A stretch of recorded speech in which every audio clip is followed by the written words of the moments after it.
At Man City Fan TV, we're really pleased to promote this wonderful sketchwork, artwork by a lady called Leslie Ross. You can follow Leslie on Twitter at 111Leslie111 and also follow her on Facebook and Twitter at 9320art.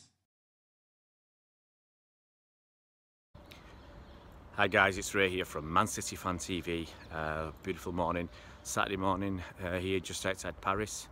I'm just getting ready to get my family up and set off for London this morning. I'm wearing, as you can see, my commemorative FA Cup winner shirt from 2011. And yeah, just getting in the mood for a cup final weekend. Just popping off down the bakery right now. So where I live, where I used to live in France, there are 3 bakeries within 5 minutes walk of my house. So you know, that's how we generally start the mornings, with a nice Parisian breakfast. Get some patisseries in, or stuff like that, a baguette maybe. But there's 2 stories today, kind of related because they're both about kids. And the first story is, you might have heard yesterday that Chelsea got a transfer ban, and that was for basically 1 year or 2 transfer windows. Now, initially apparently FIFA wanted the ban to be 2 years, and it's ended up being a 1 year ban. You know, whether they're being soft or gentle or whatever the reason is, I'm not going to go into all that. But Chelsea had been accused and obviously found guilty of basically poaching youngsters from overseas. So that was their crime, and they got a 2-window transfer ban. Now, if that, I think they got 90 days to appeal. Maybe they can get that postponed or delayed, let's say, so that they can have a transfer window next summer, or this summer, sorry, and get all the business done, and then just have 2 windows where they can't get anybody in. And it actually might do them some good with some of their youngsters who might now get a chance in the first team.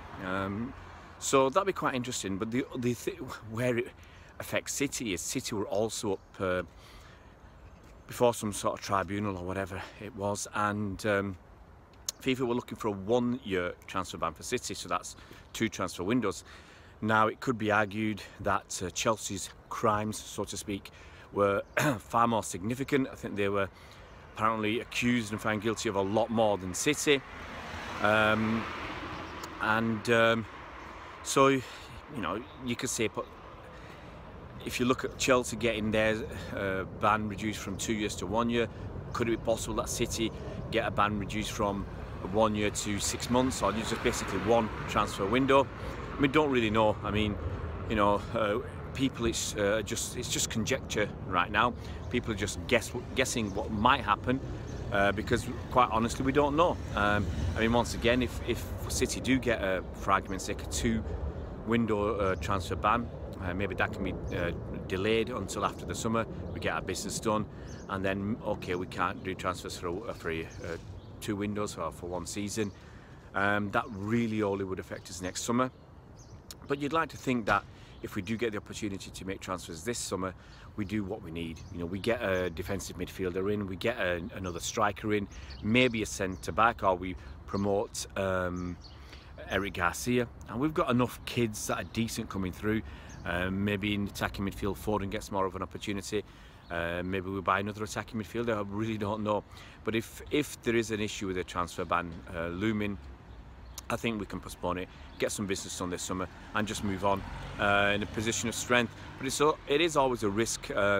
Teams want to get young players in nice and early because you can see their prices skyrocket. You've got someone like Hudson-Odoi at Chelsea, who Bayern Munich are willing to pay 35 or 40 million quid for. The kid's hardly ever played.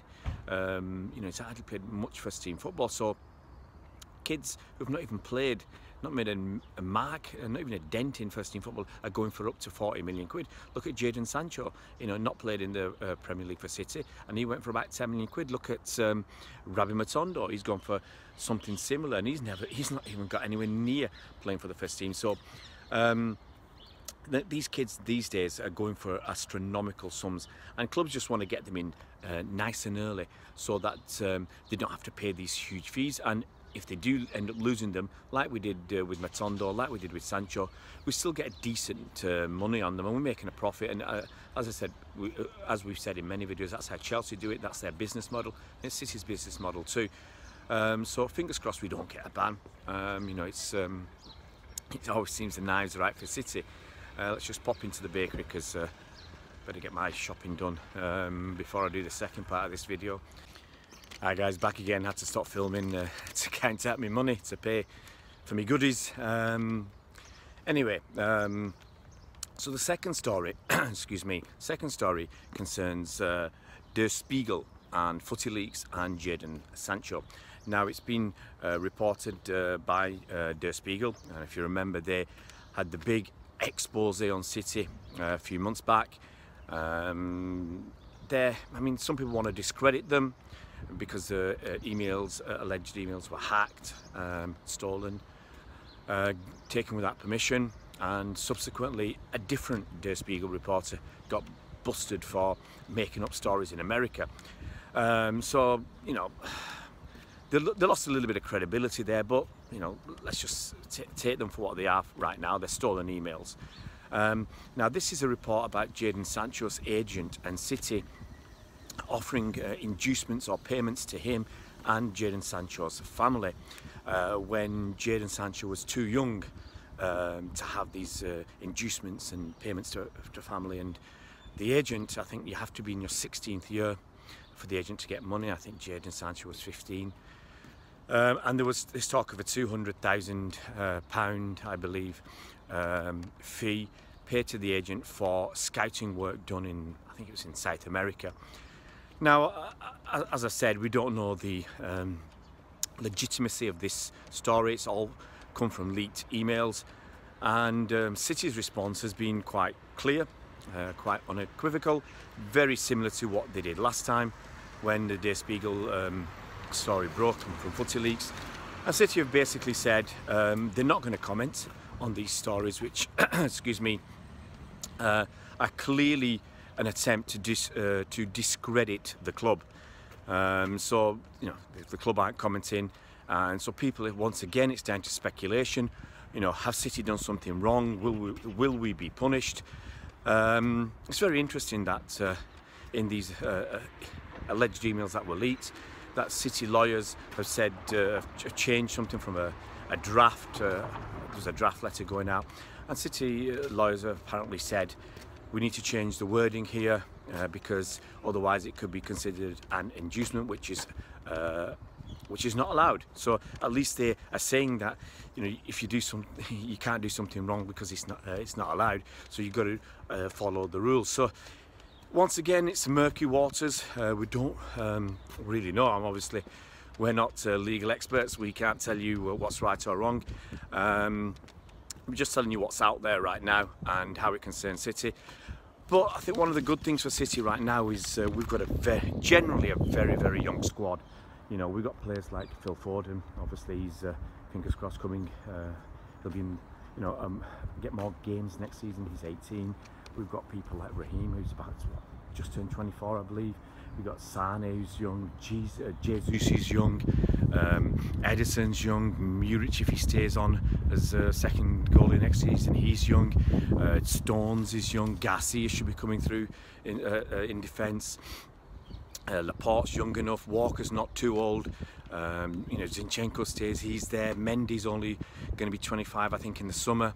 We've got plenty of young players, a few older players, but most of our players are young enough. So if we do end up suffering some sort of transfer embargo or a transfer ban for a transfer window or two, I don't think it's going to really hurt us. I mean, look at last summer, we only got Riyad Mahrez, who you could argue we didn't really need.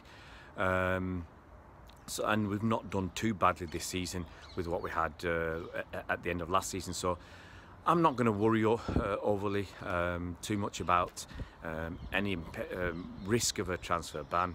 It's not going to faze me. It's not going to worry me. We're still far too good a squad right now, and far too young a squad to be concerned about that.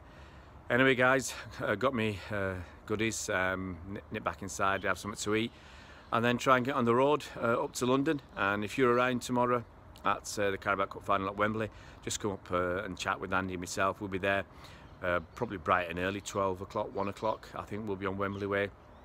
So just come up, have a chat, get your views across, and we'll see you around Blues.